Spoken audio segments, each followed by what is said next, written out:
Nobyembre 10, 2022, kapiestahan ni San Leon Magno, Papa ug Doktor sa simbahan.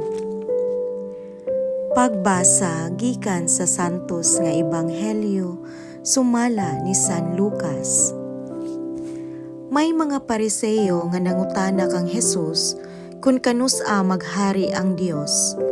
Mitubag siya, ang paghari sa Dios dili butang nga inyong makita, walay makaingon, ani ara, o atu ara. Kay ang paghari sa Dios, anaa sa sulod ninyo. Unya miingon siya sa mga tinun-an, muabot ang panahon nga mangandoy kamo pagtan-aw sa usa sa mga adlaw sa anak sa tao, apan dili gayud kamo makakita niini. Adunay daghan nga muingon, tua didto o di adire.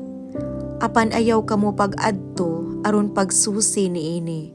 Ingon nga ang kilat mukilab tadlas sa kalangitan gikan sa usa ka bahin niini ngadto sa pikas nga bahin. Mausab unya ang pag-abot sa anak sa tao.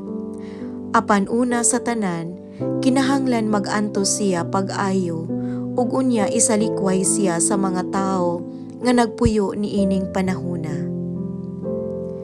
Ang Ebanghelyo sa Ginoo. Daygon ko ikaw o Kristo.